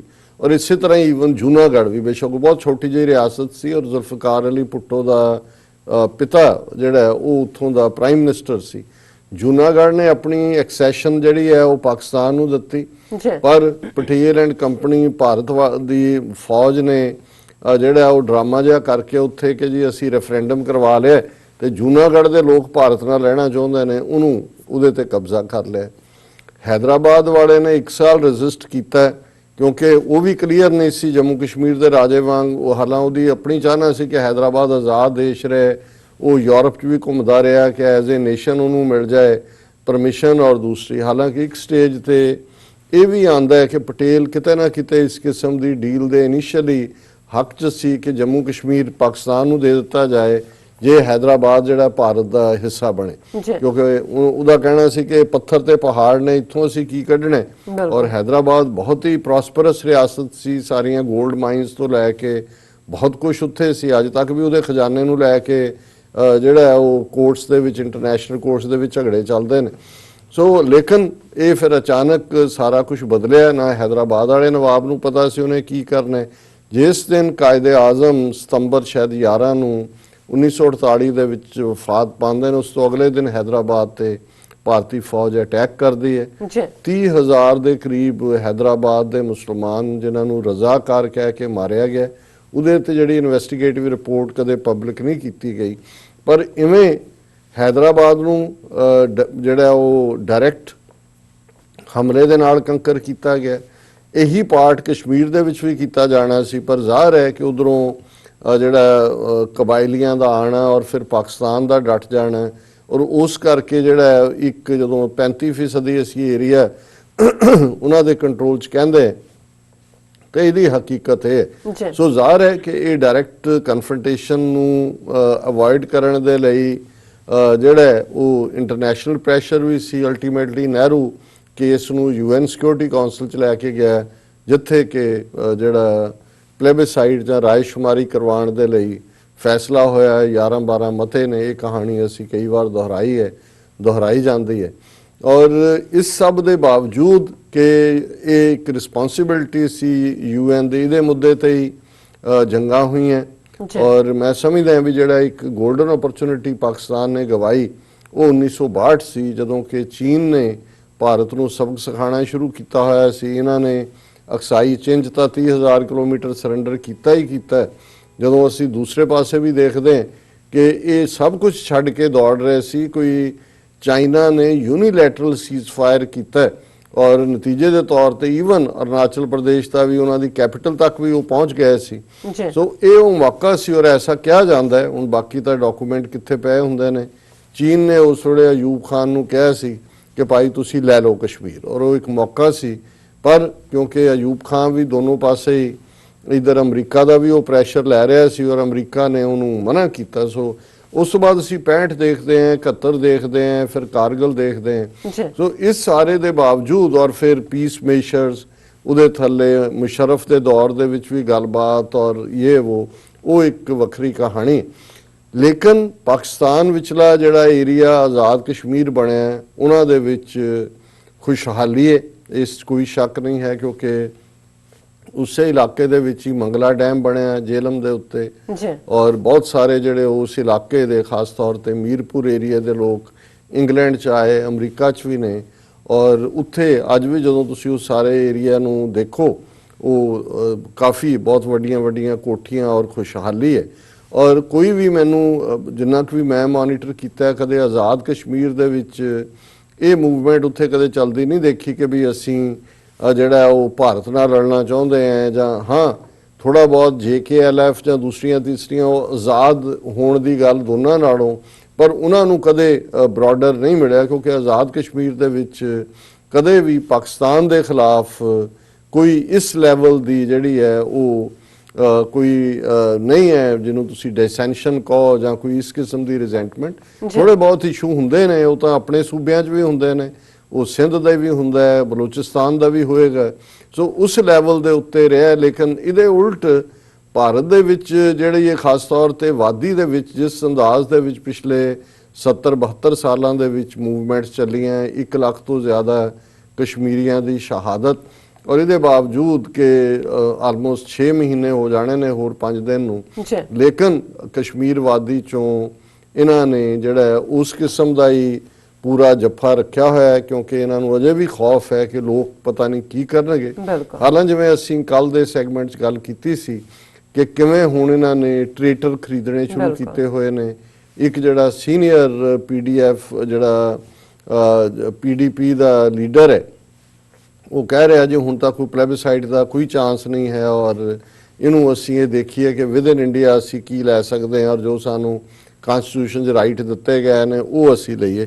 ਉਹਦੇ ਨਾਲ ਹੀ ਮੈਂ ਦੇਖ ਰਿਹਾ ਕਿ ਹੁਣ ਉਹਨਾਂ ਨੇ ਇੱਕ ਹੋਰ, ਕਿਉਂਕਿ ਅੱਜ ਕੱਲ ਉਹ ਜਿਹਨੂੰ ਹਾਰਸ ਟ੍ਰੇਡਿੰਗ ਕਹਿੰਦੇ ਨੇ ਉਹ ਚੱਲ ਰਹੀ ਹੈ, ਔਰ ਉਹਦੇ 'ਚ ਇੱਕ ਹੋਰ PDP ਦਾ ਵੱਡਾ ਲੀਡਰ ਅਲਤਾਫ ਬੁਖਾਰੀ, ਉਹਨੇ ਅੱਜ ਬਿਆਨ ਦਿੱਤਾ ਹੈ। ਉਹਨੇ ਕਿਹਾ ਜੀ ਅਸੀਂ ਆਹ ਸਾਡੀਆਂ ਡਿਮਾਂਡਸ ਨੇ ਔਰ ਸਾਡਾ ਜਿਹੜਾ ਇੱਕ ਡੈਲੀਗੇਸ਼ਨ ਹੈ ਉਹ ਪ੍ਰਾਈਮ ਮਿਨਿਸਟਰ ਮੋਦੀ ਨੂੰ ਮਿਲੇਗਾ, ਔਰ ਸਾਡੀ ਇਹ ਮੰਗ ਹੈ ਕਿ ਜੰਮੂ ਕਸ਼ਮੀਰ ਦਾ ਜਿਹੜਾ ਸਟੇਟ ਦਾ ਦਰਜਾ ਹੈ, ਵੀ ਭੁੱਲ ਜਾਓ ਆਰਟੀਕਲ 370 ਵਗੈਰਾ ਨਹੀਂ ਅਸੀਂ ਮੰਗਦੇ, ਵੀ ਜੰਮੂ ਕਸ਼ਮੀਰ ਨੂੰ ਬਤੌਰ ਸਟੇਟ ਬਾਕੀ ਸਟੇਟਾਂ ਵਾਂਗ ਭਾਰਤ ਦੇ ਰੈਕਗਨੀਸ਼ਨ ਦੇ ਦਿੱਤੀ ਜਾਏ, ਇੰਨਾ ਹੀ ਕਾਫੀ ਹੈ। ਔਰ ਉਹਨਾਂ ਨੇ ਕਿਹਾ ਜੀ ਅਸੀਂ ਉਹ ਮੀਟਿੰਗ ਕਰ ਰਹੇ ਹਾਂ ਔਰ ਉਹਦੇ 'ਚ ਫਿਰ ਅਸੀਂ ਹੋਰ ਵੀ ਦੇਖਾਂਗੇ ਕਿ ਕੀ ਕਰਨਾ। ਸੋ ਜ਼ਾਹਰ ਹੈ ਕਿ ਇਸ ਹੱਦ ਤੱਕ ਭਾਰਤੀ ਹਾਕਮ ਜ਼ਰੂਰ ਕਾਮਯਾਬ ਹੋਏ ਨੇ ਕਿ ਹੁਣ ਉਹਨਾਂ ਨੇ ਜਿੱਥੇ ਲੋਕ ਅਜੇ ਵੀ ਉੱਥੇ ਹੀ ਡਟੇ ਹੋਏ ਨੇ। ਇਹੀ ਕਾਰਨ ਹੈ ਕਿ ਅਜੇ ਤੱਕ ਇਹਨਾਂ ਨੇ ਉੱਥੋਂ ਇੰਟਰਨੈਟ ਔਰ ਦੂਜੀਆਂ ਜਿਹੜੀਆਂ ਮੁੱਢਲੀਆਂ ਉਹਨਾਂ ਦੀਆਂ ਸਹੂਲਤਾਂ ਉਹ ਰੀਸਟੋਰ ਨਹੀਂ ਕੀਤੀਆਂ, ਪਰ ਹੁਣ ਆਪਣੇ ਟ੍ਰੇਟਰਸ ਰਾਹੀਂ ਉਹਨਾਂ ਨੂੰ ਇਹ ਲੱਗਦਾ ਹੈ ਕਿ ਇੰਟਰਨੈਸ਼ਨਲੀ ਵੀ ਜਿਹੜੀ ਇੱਕ ਦਬਾਅ ਦੀ ਸਥਿਤੀ ਬਣੀ ਹੋਈ ਹੈ, ਜਿਵੇਂ US ਕਾਂਗਰਸ 'ਚ ਬਰੀਫਿੰਗ ਹੋਈ ਔਰ ਇਸੇ ਤਰ੍ਹਾਂ ਈਵਨ ਯੂਰਪੀਅਨ ਪਾਰਲੀਮੈਂਟ ਦੇ ਵਿੱਚ ਭਾਵੇਂ 6 ਮਤਿਆਂ 'ਚ ਉਹਨੂੰ ਇੱਕ ਦੇ ਵਿੱਚ ਕੰਸੋਲੀਡੇਟ ਕਰਕੇ ਮਾਰਚ ਐਂਡ 'ਚ ਪੁਸ਼ ਕੀਤਾ ਹੈ, ਪਰ ਉਹਨਾਂ ਦੇ 600-700 ਮੈਂਬਰਾਂ 'ਚੋਂ ਆਲਮੋਸਟ 3/4 ਜਿਹੜੇ ਨੇ ਉਹ ਨਾ ਸਿਰਫ ਜਿਹੜਾ ਸਿਟੀਜ਼ਨਸ਼ਿਪ ਅਮੈਂਡਮੈਂਟ ਐਕਟ, ਪਰ ਉਹਦੇ 'ਚ ਕਸ਼ਮੀਰ ਦਾ ਜ਼ਿਕਰ ਵੀ ਹੈ। ਔਰ ਅੱਜ ਜਦੋਂ ਅਸੀਂ ਗੱਲਬਾਤ ਕਰ ਰਹੇ ਹਾਂ, ਈਵਨ ਜਿਵੇਂ ਸਿਆਟਲ ਵਰਗੇ ਸ਼ਹਿਰ ਦੀ ਉਹਨਾਂ ਦੀ ਸਿਟੀ ਕੌਂਸਲ 'ਚ ਵੀ ਸੀਏ ਨੂੰ ਕੰਡੈਮ ਕਰਨ ਦੇ ਲਈ ਪਹਿਲਾਂ ਮੀਟਿੰਗ ਹੋਣੀ ਸੀ, ਉੱਥੇ ਹਿੰਦੂ ਤਵੀ ਪਹੁੰਚ ਕੇ, ਔਰ ਹੁਣ ਉਹਨਾਂ ਨੇ ਆਉਣ ਵਾਲੇ ਦਿਨਾਂ 'ਚ ਇਹ ਰੱਖਿਆ। ਔਰ ਅੱਜ ਗੁਫ਼ਤਗੂ ਪ੍ਰੋਗਰਾਮ 'ਚ 9:30 ਤੋਂ 10 ਵਾਲੇ 'ਚ ਜਿਹੜੇ ਉੱਥੇ ਖਾਸ ਤੌਰ 'ਤੇ ਇਸ ਦੇ ਉੱਤੇ ਕੰਮ ਕਰ ਰਹੇ ਨੇ, ਉਹ ਗੱਲਬਾਤ ਕਰਨਗੇ ਕਿ ਕਿਵੇਂ ਸੀਐਟਲ ਸਿਟੀ ਕੌਂਸਲ ਵੀ ਇਸ ਇਸ਼ੂ ਦੇ ਹੱਕ 'ਚ ਭੁਗਤਣ ਜਾ ਰਹੀ ਹੈ ਕਿ ਇਹ ਸੀਏ ਜਿਹੜਾ ਹੈ ਐਂਟਾਈ ਪੀਪਲ ਹੈ, ਐਂਟਾਈ ਡੈਮੋਕ੍ਰੇਸੀ ਹੈ। ਸੋ ਇਹ ਇੱਕ ਆਪਣੇ ਤੌਰ ਦੇ ਉੱਤੇ ਚੱਲ ਰਿਹਾ, ਪਰ ਕਸ਼ਮੀਰ ਦੇ ਵਿੱਚ ਇਹਨਾਂ ਨੇ ਅੰਦਰੋਂ ਸੈਬੋਟਾਜ ਕਰਨ ਦੀ ਲਾਈਨ ਦੇ ਥੱਲੇ ਇਸ ਕਿਸਮ ਦੇ ਟ੍ਰੇਟਰ ਖਰੀਦਣੇ ਸ਼ੁਰੂ ਕੀਤੇ ਹੋਏ ਨੇ। ਔਰ ਦੂਸਰੇ ਪਾਸੇ ਜਿਹੜਾ ਕਿਲਿੰਗਸ ਦਾ ਉਹਨਾਂ ਦਾ ਦੌਰ ਹੈ ਉਹ ਜਾਰੀ ਹੈ। ਜਿਵੇਂ ਅੱਜ ਦੀ ਇੱਕ ਖਬਰ ਹੈ ਕਿ 3 militants killed after they opened fire on police party at Toll Plaza near Jammu। ਸੋ ਇਹ ਉਹਨਾਂ ਨੇ ਟੋਲ ਪਲਾਜ਼ੇ ਦੇ ਹਵਾਲੇ ਨਾਲ ਕਿਹਾ ਹੈ ਕਿ ਜੀ 3 ਮਿਲੀਟੈਂਟ ਜਿਹੜਿਆਂ ਦੇ ਕੋਲ ਬੁਲਟ ਪ੍ਰੂਫ ਜੈਕਟਸ ਵੀ ਸੀ ਔਰ ਦੂਸਰਾ ਵੀ ਸੀ, ਉਹਨਾਂ ਨੇ ਪੁਲਿਸ ਤੇ ਫਾਇਰ ਖੋਲ੍ਹੇ ਔਰ ਇੰਟਰਨੈਸ਼ਨਲ ਬਾਰਡਰ ਕਠੂਆ ਡਿਸਟ੍ਰਿਕਟ ਵੱਲੋਂ ਐਂਟਰ ਕੀਤੇ ਸੀ, ਔਰ ਉਹਦੇ ਚੋਂ ਇੱਕ ਜਿਹੜਾ ਮਿਲੀਟੈਂਟ ਆ ਉਹ ਮਾਰਿਆ ਗਿਆ, ਬਾਕੀ ਨਾਲ ਦੇ ਜੰਗਲ 'ਚ ਦੌੜ ਗਏ ਔਰ ਇੱਕ ਪੁਲਿਸਮੈਨ ਵੀ ਜ਼ਖਮੀ ਹੋਇਆ। ਔਰ ਉਹਨਾਂ ਨੇ ਕਿਹਾ ਜੀ ਇਹ ਜਿਹੜਾ ਪਾਕਿਸਤਾਨ ਵੱਲੋਂ ਨਵੀਂ ਇਨਫਿਲਟ੍ਰੇਸ਼ਨ ਹੈ, ਔਰ ਉਹਨਾਂ ਕਿਹਾ ਜੀ it is suspected that they infiltrated from Hiranagar border of Kathua district. ਔਰ ਉਦਮਪੁਰ ਦੇ ਵਿੱਚ ਸਕੂਲ ਵਗੈਰਾ ਵੀ ਉਹਨਾਂ ਨੇ ਬੰਦ ਕੀਤੇ ਨੇ। ਉਹਨਾਂ ਕਿਹਾ ਜੀ ਬਹੁਤ ਵੱਡੀ ਕੁਆਂਟੀਟੀ ਦੇ ਵਿੱਚ ਐਮੂਨੀਸ਼ਨ ਔਰ ਐਕਸਪਲੋਸਿਵ ਵੀ ਮਿਲੇ ਨੇ, ਔਰ ਇਹ ਜਿਹੜਾ ਆਲਰੇਡੀ 3 ਮਾਰੇ ਗਏ ਨੇ ਔਰ 2-3 ਜਿਹੜੇ ਨੇ ਉਹ ਰੁਕੇ ਹੋਏ ਨੇ ਇਸ ਕਿਸਮ ਦਾ। ਸੋ ਮੈਂ ਇਹ ਸਮਝਦਾ ਵੀ ਇਹ ਉਹਨਾਂ ਦੀ ਉਹ ਨੀਤੀ ਹੈ ਜਿਹਦੇ ਥੱਲੇ ਕਿ ਝੂਠੇ ਪੁਲਿਸ ਮੁਕਾਬਲਿਆਂ ਦੇ ਵਿੱਚ ਉਹਨਾਂ ਦੀ ਨੌਜਵਾਨੀ ਨੂੰ ਮਾਰਨ ਦੀ ਲਾਈਨ ਬਰਾਬਰ ਜਾਰੀ ਹੈ। ਦੂਸਰੇ ਪਾਸੇ ਇੰਟਰਨੈਸ਼ਨਲੀ ਇਹਦੇ 'ਚ ਕੋਈ ਸ਼ੱਕ ਨਹੀਂ ਹੈ ਕਿ ਕਸ਼ਮੀਰ ਮੁੱਦੇ ਦੇ ਉੱਤੇ ਹਮੇਸ਼ਾ ਹੀ ਪਾਕਿਸਤਾਨ ਦੀ ਆਵਾਮ ਔਰ ਹਕੂਮਤ, ਇਹੀ ਨਹੀਂ ਉਹਨਾਂ ਨੇ ਜੰਗਾਂ ਕੀਤੀਆਂ, 5 ਅਗਸਤ ਤੋਂ ਬਾਅਦ ਵੀ ਥਾਂ ਤੇ ਜਿਵੇਂ ਕਸ਼ਮੀਰੀਆਂ ਦੇ ਨਾਲ ਯਕਜ਼ਦੀ ਦਾ ਜਿਹੜਾ ਉਹ ਪ੍ਰਗਟਾਵਾ ਕੀਤਾ ਗਿਆ, ਲੋਕ ਬਾਹਰ ਨਿਕਲੇ, ਵੱਡੇ ਪ੍ਰੋਟੈਸਟ ਹੋਏ, ਦੂਸਰੇ ਹੋਏ। ਔਰ ਇਹ ਵੀ ਅਸੀਂ ਦੱਸਦੇ ਹੀ ਹੈ ਕਿ ਕਿਉਂਕਿ 5 ਫਰਵਰੀ ਦਾ ਦਿਨ ਆਫੀਸ਼ੀਅਲੀ ਕਸ਼ਮੀਰ ਸੋਲੀਡੈਰਿਟੀ ਡੇ ਦੇ ਤੌਰ ਤੇ ਐਲਾਨਿਆ ਹੋਇਆ, ਔਰ ਇਸ ਨਾਲ ਸੰਬੰਧਿਤ ਵੀ ਉਸੇ ਕਿਸਮ ਦੇ ਫੰਕਸ਼ਨ ਹੋਣਗੇ, ਸਪੀਚਸ ਹੋਣਗੀਆਂ। ਔਰ ਇੱਥੇ ਵੀ ਜਿਹੜੀ ਆਲ ਪਾਕਿਸਤਾਨੀ ਅਮਰੀਕਨ ਕੋਲੀਸ਼ਨ ਵੱਲੋਂ ਸੰਡੇ ਯਾਨੀ ਕਿ ਪਰਸੋਂ ਇੱਥੇ ਰਾਇਲ ਪੈਲੇਸ ਕੌਨੀ ਆਈਲੈਂਡ ਦੇ ਵਿੱਚ ਹੈ, ਔਰ ਉਹਦਾ ਐਡਰੈਸ ਹੈ 818 Coney Island Avenue Brooklyn Royal Palace Hall. ਉਹਦੇ 'ਚ ਕਸ਼ਮੀਰ ਸੋਲੀਡੈਰਿਟੀ ਡੇ ਦਾ ਇੱਕ ਫੰਕਸ਼ਨ ਸ਼ਾਮ 6 ਵਜੇ ਤੋਂ 9 ਵਜੇ ਤੱਕ ਰੱਖਿਆ ਹੋਇਆ ਹੈ, ਜਿਹਦੇ 'ਚ ਮੈਨੂੰ ਵੀ ਬੋਲਣ ਲਈ ਬੁਲਾਇਆ ਗਿਆ ਹੈ। ਡਾਕਟਰ ਗੁਲਾਮ ਨਬੀ ਫਾਈ ਹੋਣਗੇ, ਕੈਪਟਨ ਸ਼ਾਹੀਨ ਬੱਟ ਔਰ ਐਕਟਿਵਿਸਟ ਨਰਦੀਮ ਕੇਸਵਾਨੀ। ਸੋ ਅਸੀਂ ਇਹ ਕਹਿ ਵੀ ਦਈਏ ਕਿ ਜਿਹੜੇ ਵੀ ਇਸ 'ਚ ਸ਼ਮੂਲੀਅਤ ਕਰ ਸਕਦੇ ਨੇ ਉਹ ਜ਼ਰੂਰ ਕਰਨ। ਔਰ ਇਸੇ ਤਰ੍ਹਾਂ ਪਾਕਿਸਤਾਨੀ ਅਮਰੀਕਨ ਥਿੰਕ ਟੈਂਕ ਵੱਲੋਂ ਜਿਨ੍ਹਾਂ ਦੀ ਰੂਏ ਰਵਾਂ ਸਲੀਮ ਮਲਕ ਸਾਹਿਬ ਸਾਨੂੰ ਵਿਛੋੜਾ ਦੇ ਚੁੱਕੇ ਨੇ, ਪਰ ਰਾਜਾ ਰਜ਼ਾਕ ਔਰ ਉਹਨਾਂ ਦੀ ਟੀਮ, ਉਹਨਾਂ ਨੇ 5 ਫਰਵਰੀ ਦਾ ਦਿਨ ਦੇ ਦਿਨ, ਉਹ ਬੁੱਧਵਾਰ ਹੈ, ਕਸ਼ਮੀਰ ਸੋਲੀਡੈਰਿਟੀ ਡੇ ਦਾ ਜਿਹੜਾ ਫੰਕਸ਼ਨ ਹੈ ਉਹ ਟੇਸਟ ਆਫ ਲਾਹੌਰ ਜਿਹੜਾ ਕਿ 73-10 ਨਾਰਦਰਨ ਬੁਲੇਵਾਰਡ ਦੇ ਉੱਤੇ ਹੈ ਜੈਕਸਨ ਹਾਈਟਸ, ਉਹਦੇ 'ਚ ਰੱਖਿਆ। ਔਰ ਉਹਦੇ 'ਚ ਖਾਸ ਤੌਰ ਤੇ ਜਿਹੜੇ ਮਲਕ ਸਾਹਿਬ ਦੇ ਪਰਿਵਾਰ ਦੇ ਨੇ ਜੀ, ਉਹਨਾਂ ਦੀ ਜਿਹੜੀ ਹੈ ਐਲੀਆ, ਉਹਨਾਂ ਦੇ ਬੱਚੇ, ਉਹਨਾਂ ਨੂੰ ਵੀ ਆਨਰ ਕੀਤਾ ਜਾਏਗਾ। ਔਰ ਉਹਦੇ 'ਚ ਮੈਨੂੰ ਵੀ ਬੋਲਣ ਦੇ ਲਈ ਕਿਹਾ। ਔਰ ਜਿਵੇਂ ਰਾਜਾ ਰਜ਼ਾਕ ਜੀ ਨੇ ਦੱਸਿਆ ਕਿ ਜਿਹੜੇ ਪਾਕਿਸਤਾਨ ਦੇ ਕੌਂਸਲ ਜਨਰਲ ਨੇ ਇੱਥੇ ਬੀਬੀ ਆਇਸ਼ਾ, ਸ਼ਾਇਦ ਉਹ ਵੀ ਉਹਦੇ 'ਚ ਪਾਰਟਿਸਿਪੇਟ ਕਰਨਗੇ, ਔਰ ਕਰਨਲ ਮਕਬੂਲ ਔਰ ਹੋਰ ਵੀ ਜਿਹੜੇ ਨੇ ਡਿਗਨਿਟਰੀਜ਼ ਹੋਣਗੇ। ਸੋ ਲੇਕਿਨ ਕਿਉਂਕਿ ਮੇਨ ਟੌਪਿਕ ਸਾਡਾ ਇਸ ਪਾਸੇ ਵੱਲ ਹੈ ਕਿ ਵੀ ਇਹ ਜਿਹੜੀਆਂ ਅਫਵਾਹਾਂ ਨੇ ਜਾਂ ਜਿਹੜੀ ਗੱਲ ਪਾਕਿਸਤਾਨ ਦੇ ਪ੍ਰਾਈਮ ਮਿਨਿਸਟਰ ਨੇ, ਆਜ਼ਾਦ ਕਸ਼ਮੀਰ ਦੇ ਪ੍ਰਾਈਮ ਮਿਨਿਸਟਰ ਨੇ ਦਸੰਬਰ ਦੇ ਵਿੱਚ ਕਹੀ ਕਿ ਮੇਰਾ ਇਹ ਅਖੀਰਲਾ ਪੀਰੀਅਡ ਹੈ, ਔਰ ਇਸ ਸਾਰੇ 'ਚ ਡੌਨ ਦੀ ਸਟੋਰੀ ਦੇ ਨਾਲ ਜੋੜ ਕੇ ਕਿ ਮਿਲਾ ਲੈਣਾ ਚਾਹੀਦਾ ਹੈ ਇਹ ਕਾਫੀ। ਔਰ ਉਹਦੇ 'ਚ ਇੱਕ ਪਾਰਟ ਇਹ ਵੀ ਆਇਆ ਕਿ ਇੱਕ ਆਜ਼ਾਦ ਕਸ਼ਮੀਰ ਦੇ ਵਿੱਚ ਇੱਕ ਬਿਊਰੋਕ੍ਰੇਸੀ ਸਰਵਿਸ ਹੈ ਉਹਦਾ ਨਾਂ ਬਦਲਿਆ ਗਿਆ। ਸੋ ਇਹ ਕਈ ਵਾਰੀ ਇੰਡੀਕੇਸ਼ਨਸ ਹੋਣ ਜਾਂ ਨਾ ਹੋਣ ਬਣਾ ਦਿੱਤੀਆਂ ਜਾਂਦੀਆਂ ਨੇ, ਲੇਕਿਨ ਇਹਨਾਂ ਸਾਰੀਆਂ ਰਿਊਮਰਸ ਨੂੰ ਫੁੱਲ ਸਟਾਪ ਲਾਉਂਦੇ ਆ ਪਾਕਿਸਤਾਨੀ ਫੋਰਨ ਆਫਿਸ ਦੀ ਸਪੋਕਸਪਰਸਨ ਬੀਬੀ ਆਇਸ਼ਾ ਫਾਰੂਕੀ ਨੇ ਕਿਹਾ ਕਿ ਵੀ ਇਹ ਬਿਲਕੁਲ ਗਲਤ ਹੈ ਔਰ ਇਹ ਕਦੇ ਵੀ ਇਸ ਮੁੱਦੇ ਦੇ ਉੱਤੇ ਇਸ ਦੇ ਉੱਤੇ ਕੋਈ ਸਾਡੀ ਸੋਚ ਨਹੀਂ ਹੈ ਔਰ ਉਹਨਾਂ ਨੇ ਕਿਹਾ ਵੀ ਇਹਨਾਂ ਰਿਊਮਰਸ ਤੋਂ ਬਚਿਆ ਜਾਏ। ਔਰ ਅਸੀਂ ਇਹ ਸਮਝਦੇ ਹਾਂ ਵੀ ਫਿਰ ਵੀ ਜਿਹੜਾ ਇੱਕ ਪਾਰਟ ਇਹ ਦੇਖਣ ਵਾਲਾ ਹੈ ਕਿ ਵੀ ਜਿਹੜੇ ਮਿਸਟਰ ਤੌਕੀਰ ਗਿਲਾਨੀ ਜਿਹੜੇ JKLF Jammu Kashmir liberation force ਦੇ ਨੇ, ਉਹਨਾਂ ਨੇ ਈਵਨ ਚੀਨ ਦੇ ਖਿਲਾਫ ਵੀ ਆਪਣਾ ਫਰੰਟ ਖੋਲ੍ਹਿਆ ਕਿ ਜੀ ਦੇਖੋ ਉਹਨੇ ਇਹ ਉੱਥੇ ਕਸ਼ਮੀਰ ਦੇ ਵਿੱਚ ਚੀਨ ਆਪਣੀ ਇਨਵੈਸਟਮੈਂਟ ਕਰ ਰਿਹਾ, ਉਹਨੇ ਪਹਿਲਾਂ ਸ੍ਰੀਲੰਕਾ 'ਚ ਕੀ ਕੀਤਾ, ਅਫਰੀਕਾ 'ਚੋਂ ਕੀ ਕਰ ਰਿਹਾ, ਅਸੀਂ ਆਪਣੇ ਹੱਕ ਜਿਹੜੇ ਨੇ ਚੀਨ ਔਰ ਪਾਕਿਸਤਾਨ ਨੂੰ ਨਹੀਂ ਦੇ ਸਕਦੇ, ਅਸੀਂ ਆਜ਼ਾਦ ਕਸ਼ਮੀਰ ਚਾਹੁੰਦੇ ਔਰ ਇਹ ਅਸੀਂ ਦੋਨਾਂ ਤੋਂ ਹੀ ਅਸੀਂ ਆਜ਼ਾਦੀ ਚਾਹੁੰਦੇ।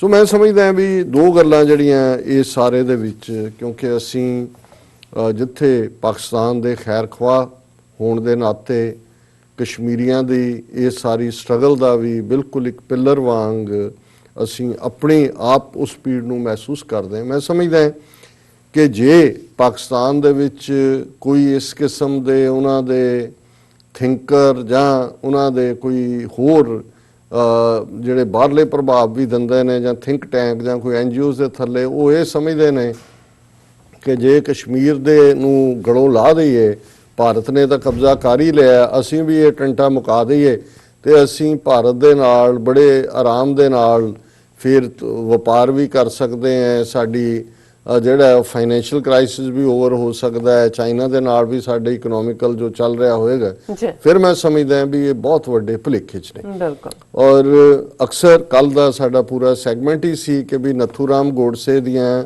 ਅਜੇ ਵੀ ਉਹਨਾਂ ਨੇ ਹੱਡੀਆਂ ਰੱਖੀਆਂ ਹੋਈਆਂ, ਕਿਉਂ ਜਿਹਨੇ ਗਾਂਧੀ ਨੂੰ ਮਾਰਿਆ, ਕਿਉਂਕਿ ਉਹਨੇ ਕਿਹਾ ਸੀ ਕਿ ਜਦੋਂ ਅਖੰਡ ਭਾਰਤ ਬਣ ਜਾਏਗਾ ਉਦੋਂ ਇਹਨਾਂ ਨੂੰ ਗੰਗਾ ਦੇ ਵਿੱਚ ਪਾਣਾ। ਔਰ ਜਿਹੜਾ ਉਹਨੇ ਨਾਰਾ ਜਦੋਂ ਉਹਨੂੰ ਫਾਂਸੀ ਦੀ ਸਜ਼ਾ ਦਿੱਤੀ ਗਈ ਔਰ ਤੋੜ ਕੇ रहेंगे ਪਾਕਿਸਤਾਨ, ਹਿੰਦੂ ਹਿੰਦੀ ਹਿੰਦੁਸਤਾਨ, ਇਹ ਨਾਰੇ ਉਹਨੇ ਜਿਹੜੇ ਔਨ ਰੈਕਰਡ ਨੇ ਜਾ ਕੇ ਚੈੱਕ ਕਰ ਸਕਦੇ ਨੇ, ਕੀਤਾ ਜਾ ਸਕਦਾ, ਇਹ ਉਹਨੇ ਲਾਏ। ਸੋ ਜ਼ਾਹਰ ਹੈ ਕਿ ਜਿਹੜੀ ਹਿੰਦੂ ਤਵੀਆਂ ਦੀ ਨੀਤੀ ਹੈ ਔਰ ਜਦੋਂ ਅੱਜ ਇੱਕ ਹਫ਼ਤੇ ਦੇ ਵਿੱਚ ਪਾਕਿਸਤਾਨ ਨੂੰ ਹਰਾਉਣ ਦੀ ਉਹ ਗੱਲ ਕਰ ਰਹੇ ਨੇ, ਉਹ ਕੱਲਾ ਕਸ਼ਮੀਰ ਦੇ ਹਵਾਲੇ ਨਾਲ ਗੱਲ ਨਹੀਂ ਕਰ ਰਹੇ ਕਿ ਜੀ ਭਾਰਤੀ ਕਸ਼ਮੀਰ ਤੁਸੀਂ ਉਹਨਾਂ ਨੇ ਹਿੰਦੂ ਤਵੀਆਂ ਨੇ ਕਦੇ ਵੀ ਜਿਹੜਾ ਪਾਕਿਸਤਾਨ ਦੀ ਹੋਂਦ ਨੂੰ ਕਬੂਲਿਆ ਹੀ ਨਹੀਂ ਹੈ। ਔਰ ਮੈਂ ਸਮਝਦਾ ਵੀ ਇਸ ਦੇ ਉੱਤੇ ਕੋਈ ਵੀ ਕਨਫਿਊਜ਼ਨ, ਇਸ ਕਿਸਮ ਦੀਆਂ ਈਵਨ ਰਿਊਮਰਸ ਨੂੰ ਵੀ ਜਿਹੜਾ ਉਹ ਨਹੀਂ ਸੀ ਹਵਾ ਮਿਲਣੀ ਚਾਹੀਦੀ। ਔਰ ਇਹਦੇ 'ਚ ਇੱਕ ਗੱਲ ਜਿਹੜੀ ਅਕਸਰ ਪੰਜਾਬ ਦੇ ਬਾਰੇ ਜਾਂ ਪੰਜਾਬ ਦੇ ਕਿਸਾਨਾਂ ਬਾਰੇ ਅਕਸਰ ਜਦੋਂ ਇਹ ਕਿਹਾ ਜਾਂਦਾ ਹੈ ਕਿ ਜੀ ਇਹ ਤਾਂ ਖੇਤ ਦੀ ਵੱਟ ਪਿੱਛੇ ਹੀ ਬੰਦਾ ਮਾਰ ਦਿੰਦੇ ਨੇ, ਲੇਕਿਨ ਇਹ ਗੱਲ ਇਵੇਂ ਨਹੀਂ ਹੁੰਦੀ, ਕਿਉਂਕਿ ਜਿਹੜਾ ਤੁਹਾਡੀ ਵੱਟ ਵੱਢਦਾ ਹੈ ਉਹ ਵੱਟ ਨੂੰ ਆਪਣੇ ਪਾਸੇ ਰਲਾ ਲਿਆ, ਉਹਦੀ ਨੀਅਤ ਹੁੰਦੀ ਹੈ ਤੁਹਾਡਾ ਖੇਤ ਖਾਣ ਦੀ, ਤੁਹਾਡਾ ਖੇਤ ਆਪਣੇ ਨਾਲ ਮਿਲਾਉਣ ਦੀ, ਔਰ ਉਹ ਟੈਸਟ ਹੁੰਦਾ ਹੈ। ਤੇ ਜੇ ਤੁਸੀਂ ਉੱਥੇ ਸਰੈਂਡਰ ਕਰ ਦਿਓ, ਔਰ ਇਹ ਵਿਜ਼ਡਮ ਆਫ ਦਾ ਏਜਿਸ ਹੈ, ਉਹਨਾਂ ਨੂੰ ਵੀ ਪਤਾ ਹੈ ਕਿ ਵੀ ਇਹ ਜਿਹੜਾ ਵੱਟ ਵੱਢ ਰਿਹਾ ਹੈ ਮੇਰਾ ਖੇਤ ਵੀ ਖਾਏਗਾ, ਫਿਰ ਤਾਂ ਗੱਲ ਨਿਬੜ ਜਾਂਦੀ ਹੈ, ਜਾਂ ਇੱਧਰ ਹੋ ਜਾਂਦਾ ਜਾਂ ਉੱਧਰ ਹੋ ਜਾਂਦਾ, ਭਾਵੇਂ ਜੇਲ੍ਹ ਹੋ ਜਾਏ, ਬੰਦਾ ਮਾਰਿਆ ਜਾਏ, ਖੇਤ ਬਚ ਜਾਂਦਾ ਹੈ। ਔਰ ਦੂਸਰੇ ਜਿਹੜੇ ਨੇ ਉਹ ਮੁਕੱਦਮਾ ਲੜ ਕੇ ਮੁੜ ਕੇ ਬੰਦੇ ਨੂੰ ਵੀ ਕਢਾ ਲੈਂਦੇ ਨੇ ਤੇ ਆਪਣਾ ਖੇਤ ਵੀ ਬਚਾ ਲੈਂਦੇ। ਤੇ ਜਿਹੜੇ ਇਹ ਸਮਝਦੇ ਨੇ ਕਿ ਵੀ ਨਹੀਂ ਕੋਈ ਗੱਲ ਨਹੀਂ ਹੈ, ਕਿੰਨੀ ਕੁ ਹੈ, 6 ਇੰਚ ਹੈ, 1 ਫੁੱਟ ਹੈ, ਜਾ ਲੈਣ ਦਿਓ, ਉਹ ਅਲਟੀਮੇਟਲੀ ਫਿਰ ਭੁੱਖੇ ਮਰਦੇ ਨੇ ਕਿਉਂਕਿ ਖੇਤ ਉਹਨਾਂ ਦੇ ਕੋਲ ਨਹੀਂ ਰਹਿੰਦਾ। ਸੋ ਇਸ ਗੱਲ ਦੇ ਉੱਤੇ ਮੈਂ ਸਮਝਦਾ ਵੀ ਕਿਉਂਕਿ ਬੇਸ਼ੱਕ ਉਹਨਾਂ ਦੀ ਫੋਰਨ ਆਫਿਸ ਦੀ ਸਪੋਕਸਪਰਸਨ ਨੇ ਇਸ ਨੂੰ ਡਿਨਾਈ ਕੀਤਾ, ਪਰ ਇਸ ਗੱਲ ਦੇ ਉੱਤੇ ਇੱਕ ਖਤਰਨਾਕ ਕਿਸਮ ਦੀ ਸੋਚ ਹੋਏਗੀ ਜੇ ਉੱਥੇ ਬੈਠਾ ਕੋਈ ਵੀ ਕਿਸੇ ਲੈਵਲ ਤੇ ਸੋਚ ਰਿਹਾ ਇਹ ਵੀ, ਜੇ ਉਹਨਾਂ ਨੇ ਬਾਲਾਕੋਟ ਤੱਕ ਉਹ ਪਹੁੰਚ ਕੀਤੀ, ਉਹ ਜ਼ਾਹਰ ਹੈ ਕਿ ਵੀ ਉਹ ਆਜ਼ਾਦ ਕਸ਼ਮੀਰ ਵਾਲੇ ਉਸ ਖਿੱਤੇ ਦਾ ਹੀ ਹਿੱਸਾ ਹੈ। ਲੇਕਿਨ ਇਹ ਜਦੋਂ ਤੁਸੀਂ ਉਹਨਾਂ ਦੇ ਇਸ ਲੈਵਲ ਦੇ ਉੱਤੇ ਤੁਸੀਂ ਉਹਨਾਂ ਦੇ ਨਾਲ ਡੀਲ ਕਰੋਗੇ, ਉਹਨਾਂ ਨੂੰ ਕੰਸੈਸ਼ਨ ਦੇਣ ਦੀ ਲਾਈਨ ਕਿਤੇ ਨਾ ਕਿਤੇ, ਭਾਵੇਂ ਉਹ ਤੁਹਾਡੀਆਂ ਇਹ ਨਹੀਂ ਹੈ, ਜਦੋਂ ਤੁਸੀਂ ਲੜਨਾ ਹੁੰਦਾ ਹੈ ਤੁਸੀਂ ਲੜਦੇ ਹੋ, ਆਪਣੇ ਹੱਕਾਂ ਲਈ ਲੜਦੇ ਹੋ। ਔਰ ਮੈਂ ਸਮਝਦਾ ਹਾਂ ਵੀ ਇਸਲਾਮ ਔਰ ਸਿੱਖ ਮਜ਼ਹਬ ਦੇ ਵਿੱਚ ਤਾਂ ਅਸੀਂ ਸੱਚ ਔਰ ਈਮਾਨ ਦੀ ਗੱਲ ਕਰਦੇ ਹਾਂ, ਔਰ ਜੇ ਸੱਚ ਔਰ ਈਮਾਨ ਦੇ ਉੱਤੇ ਅਸੀਂ ਖਲੋਤੇ ਹਾਂ ਤੇ ਫਿਰ ਹਮੇਸ਼ਾ ਰੱਬ ਤੋਂ ਵੱਡਾ ਹੋਰ ਕੋਈ ਆਸਰਾ ਨਹੀਂ ਹੁੰਦਾ। ਅੱਜ ਅਮਰੀਕਾ ਕੀ ਕਹਿੰਦਾ ਹੈ, ਇਜ਼ਰਾਈਲ ਕੀ ਕਹਿੰਦਾ ਹੈ, ਉਹਨਾਂ ਨੇ ਡੀਲ ਆਫ ਦਾ ਸੈਂਚਰੀ ਕਹਿ ਦਿੱਤਾ ਹੈ, ਯਰੂਸ਼ਲਮ ਮਿਲਾ ਦਿਓ ਇਜ਼ਰਾਈਲ ਦੇ ਨਾਲ, ਪੱਕਾ ਉਹਦਾ ਬਣ ਜਾਏ। ਔਰ ਉੱਥੇ 6 ਨਾਲ ਦੇਸ਼ਾਂ ਦੇ, ਸਾਊਦੀ ਅਰੇਬੀਆ ਵੀ, ਸ਼ਾਇਦ ਓਮਾਨ ਵੀ ਹੈ, UAE ਵੀ ਹੈ, ਕੁਵੈਤ ਵੀ ਖੜਾ ਹੈ, ਔਰ ਉਹ ਸਾਰੇ ਨੇ। ਔਰ ਉਹ ਦੱਸ ਰਹੇ ਨੇ, ਆਹ ਦੇਖ ਲਓ ਜੀ ਤੁਹਾਡੀ ਉਮਾ ਜਿਹੜੀ ਹੈ ਨਾਲ ਸਾਡੇ ਹੈ। ਲੇਕਿਨ ਮੈਂ ਸਮਝਦਾ ਕਿ ਵੀ ਗੱਲ ਅਲਟੀਮੇਟਲੀ ਔਰ ਇਹਦੇ ਤੇ ਠੀਕ ਸਟੈਂਡ ਉਹ ਟਰਕੀ ਹੋਏ, ਈਰਾਨ ਹੋਏ ਜਾਂ ਪਾਕਿਸਤਾਨ ਹੋਏ ਕਿ ਨਹੀਂ, ਇਹ ਕਾਬਲੇ ਕਬੂਲ ਨਹੀਂ ਹੈ, ਕਿਉਂਕਿ ਇਹ ਜਿਹੜੇ ਜੁਗਰਾਫੀਏ ਨੇ ਬਦਲਦੇ ਰਹਿੰਦੇ ਨੇ। ਲੇਕਿਨ ਤੁਸੀਂ ਕਦੇ ਵੀ ਮੁਸ਼ਕਲ ਦੇ ਵੇਲੇ, ਮੁਸੀਬਤ ਦੇ ਵੇਲੇ ਆਪਣੇ ਸਾਥੀ ਦਾ ਸਾਥ ਨਾ ਛੱਡੋ। ਕਦੇ ਮੁਸ਼ਕਲ ਔਰ ਮੁਸੀਬਤ 'ਚ ਦੁਸ਼ਮਣ ਦੇ ਸਾਹਮਣੇ ਸਰੈਂਡਰ ਨਾ ਕਰੋ। ਇਹ ਬੇਸਿਕ ਸਾਡੀਆਂ ਟੀਚਿੰਗਸ ਨੇ। ਸੋ ਮੈਂ ਕਿਉਂਕਿ ਸਾਨੂੰ ਇਸ ਕਿਸਮ ਦੀਆਂ ਕਈ ਪਾਸਿਓਂ ਹੀ ਜਾਣਕਾਰੀਆਂ ਔਰ ਰਿਊਮਰਸ ਇਹ ਸਾਰੀਆਂ ਸੀ, ਔਰ ਮੈਂ ਇਸ ਨੂੰ ਹੁਣ ਟੌਪਿਕ ਨੂੰ ਓਪਨ ਹੀ ਛੱਡ ਦਿੰਨੇ ਕਿ ਮੈਨੂੰ ਨਹੀਂ ਲੱਗਦਾ, ਜਿਵੇਂ ਮੈਂ ਕਿਹਾ ਸੀ ਕਿ ਵੀ ਇਸ ਕਿਸਮ ਦੀ ਕੋਈ ਗੱਲ ਖਾਸ ਤੌਰ ਤੇ ਇਮਰਾਨ ਖਾਨ ਹੋਰਾਂ ਦਾ ਜਿਹੜਾ ਰਿਜ਼ੋਲਵ ਨਜ਼ਰ ਆਇਆ ਪਿਛਲੇ ਪੀਰੀਅਡ 'ਚ, ਉਹਨਾਂ ਦੀ 27 ਸਤੰਬਰ ਦੀ ਤਕਰੀਰ UN ਦੇ ਵਿੱਚ, ਔਰ ਉਸ ਸਾਰੇ ਦੇ ਰੂਬਰੂ ਕੋਈ ਡੀਲ ਅੰਦਰ ਖਾਤੇ ਹੋਈ ਹੋਏ, ਹੋ ਰਹੀ ਹੋਏ, ਕੋਈ ਆਲਰੇਡੀ ਕੁੱਕ ਹੋ ਚੁੱਕਾ ਹੈ, ਬਾਕੀ ਸਾਰੀ ਸਮੋਕ ਸਕਰੀਨ ਹੈ। ਠੀਕ ਹੈ, ਕਿਆ ਸਰਾਈਆਂ ਵਾਲੇ ਕਿਆ ਸਰਾਈਆਂ ਕਰਨ, ਪਰ ਮੈਂ ਇਹ ਜ਼ਰੂਰ ਕਹਿਣਾ ਚਾਹੁੰਦਾ ਕਿ ਇਸ ਕਿਸਮ ਦੇ ਐਲੀਮੈਂਟ ਜੇ ਕਿਤੇ ਵੀ ਪਾਕਿਸਤਾਨ ਦੇ ਡਿਸੀਜਨ ਮੇਕਰਸ ਦੇ ਨੇੜੇ ਤੇੜੇ ਨੇ ਤੇ ਉਹਨਾਂ ਨੂੰ ਜਿਹੜਾ ਬਿਲਕੁਲ ਸ਼ਟ ਅਪ ਕਰਵਾ ਦੇਣਾ ਚਾਹੀਦਾ ਹੈ। ਅਦਰਵਾਈਜ਼ ਇਹ ਸਿਰਫ ਇਹ ਨਹੀਂ ਹੋਏਗਾ ਕਿ ਤੁਸੀਂ ਕਸ਼ਮੀਰ ਤੇ ਆਪਣਾ ਹੱਕ ਜਿਹੜਾ ਉਹ ਉਸ ਨੂੰ ਗਵਾ ਲਿਆ। ਅਲਟੀਮੇਟਲੀ ਫਿਰ ਇਹ ਹਿੰਦੂ ਤਵੀ ਜਿਹੜੇ ਨੇ ਇਹ ਕਿਸ ਹੱਦ ਤੱਕ ਜਾਣਗੇ, ਉਹ ਜ਼ਾਹਰ ਹੈ ਕਿ ਨਥੂਰਾਮ ਗੋਡਸੇ ਦੀ ਵਿਲ ਵੀ, ਔਰ ਅੱਜ ਜੋ ਮੋਦੀ ਔਰ ਅਮਿਤ ਸ਼ਾਹ ਦਾ ਕਹਿਣਾ ਔਰ ਜੋ ਮਾਹੌਲ ਭਾਰਤ ਭਰ ਦੇ ਵਿੱਚ ਬਣਾਇਆ ਹੋਇਆ, ਉਹ ਦੱਸ ਰਿਹਾ ਕਿ ਭਾਈ ਇਹਨਾਂ ਦੀ ਨੀਅਤ ਕੀ ਹੈ। ਜੀ ਰਾਜ ਸਾਹਿਬ, ਤੁਹਾਡਾ ਬਹੁਤ ਬਹੁਤ ਸ਼ੁਕਰੀਆ। ਤੇ ਲੈਣੇ ਬ੍ਰੇਕ ਤੋਂ ਪਹਿਲਾਂ ਅਸੀਂ ਆਪਣੇ ਦਰਸ਼ਕਾਂ ਤੇ ਸਰੋਤਿਆਂ ਨੂੰ ਹਮੇਸ਼ਾ ਤਰ੍ਹਾਂ ਅਪੀਲ ਤੇ ਬੇਨਤੀ ਕਰਦੀ ਹਾਂ ਵਿਊਅਰਸ, ਜਿਸ ਤਰ੍ਹਾਂ ਕਿ ਤੁਸੀਂ ਜਾਣਦੇ ਹੋ ਕਿ TV84 ਮਨੁੱਖੀ ਹੱਕਾਂ ਦਾ ਪਹਿਰੇਦਾਰ ਹੈ। TV84 ਸਿੱਖਾਂ, ਕਸ਼ਮੀਰੀਆਂ ਤੇ ਭਾਰਤ ਦੀਆਂ ਨਾਰਥ ਈਸਟ ਸਟੇਟਾਂ ਦੇ ਲੋਕਾਂ ਦੇ ਸਵੈ ਨਿਰਣੇ ਦੇ ਹੱਕਾਂ ਦਾ ਹਾਮੀ ਹੈ। ਅਸੀਂ ਚਾਹਾਂਗੇ ਕਿ ਤੁਸੀਂ TV84 ਦੀ ਚੜ੍ਹਦੀ ਕਲਾ ਲਈ ਵੱਧ ਤੋਂ ਵੱਧ ਡੋਨੇਟ ਕਰੋ। ਡੋਨੇਟ ਕਰਨ ਲਈ ਸਾਡੀ ਵੈਬਸਾਈਟ TV84.tv ਤੇ ਜਾ ਕੇ PayPal ਦੀ ਵਰਤੋਂ ਕਰਕੇ ਵਨ ਟਾਈਮ ਡੋਨੇਟ ਕਰ ਸਕਦੇ ਹੋ, ਮੰਥਲੀ ਡੋਨੇਟ ਵੀ ਕਰ ਸਕਦੇ ਹੋ। ਤੁਸੀਂ TV84 ਦੇ ਨਾਮ ਤੇ ਚੈੱਕ ਬਣਾ ਕੇ ਸਾਨੂੰ ਮੇਲ ਵੀ ਕਰ ਸਕਦੇ ਹੋ। ਸਾਡੇ ਇਸ ਪਤੇ ਤੇ 36-01 37th Avenue, Long Island City, New York 11101 USA, ਜਾਂ ਫਿਰ ਤੁਸੀਂ ਸਾਨੂੰ ਫੋਨ ਰਾਹੀਂ ਵੀ ਸੰਪਰਕ ਕਰ ਸਕਦੇ ਹੋ ਸਾਡੇ ਫੋਨ ਨੰਬਰ ਤੇ 5164060694। Thank you so much viewers. ਵਿਚਾਰਾਂ ਦਾ ਸਿਲਸਿਲਾ ਇਸ ਤਰ੍ਹਾਂ ਹੀ ਚੱਲਦਾ ਰਹੇਗਾ। ਮਿਲਦੇ ਹਾਂ ਛੋਟੇ ਜਿਹੇ ਬ੍ਰੇਕ ਤੋਂ ਬਾਅਦ।